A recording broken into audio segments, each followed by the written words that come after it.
शिरोळ येथील श्रीराम मंदिरात गुरुवारी श्रीरामनवमी सोहळा धार्मिक आणि भक्तिमय वातावरणात उत्साहात संपन्न झाला. श्रीराम जय जय रामचा गजर करीत भाविकांनी दर्शनाबरोबरच महाप्रसादाचा लाभ घेतला. मंदिराच्या गाभाऱ्यात फुलांची आकर्षक आरास करण्यात आली होती. मंदिरात विद्युत रोषणाई करून आकर्षक सजावट करण्यात आली होती. गुरुवारी पहाटे श्रीराम मंदिरात श्रीराम, लक्ष्मण व सीतेच्या मूर्तीस अभिषेक अर्पण करून विधिवत पूजन करण्यात आलं. काकड आरती झाली आणि त्यानंतर नामस्मरण करण्यात आलं. हरिभक्तपरायण ज्ञानेश्वर सूर्यवंशी महाराज डिग्रज यांचं श्रीराम जन्मोत्सवाचं कीर्तन झालं. यावेळी शिरोळ शहरातील वारकरी संप्रदाय आणि श्रीराम भक्त मोठ्या संख्येनं उपस्थित होते. कीर्तन झाल्यानंतर फुले वाहून सुंठवडा प्रसाद वाटप करण्यात आला. आरती झाल्यानंतर सर्व भाविकांनी येथील राजर्षी शाहू विद्या मंदिर व छत्रपती दाराणी कन्या विद्या मंदिरच्या प्रांगणात महाप्रसादाचं वाटप करण्यात आलं. श्रीरामनवमीनिमित्त गेले 2 दिवस मंदिरात भजन, कीर्तन, आरती, नामस्मरण असे विविध धार्मिक कार्यक्रम उत्साहात संपन्न झाले.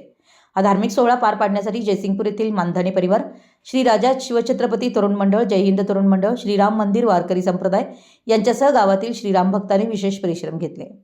शिरोळ येथील श्रीराम मंडळ कदम गल्ली येथे श्रीरामनवमी सोहळा संपन्न झाला. उपस्थित मान्यवरांच्या हस्ते प्रतिमा पूजन करून महाप्रसादाचं वाटप करण्यात आलं. हजारो भाविकांनी महाप्रसादाचा लाभ घेतला.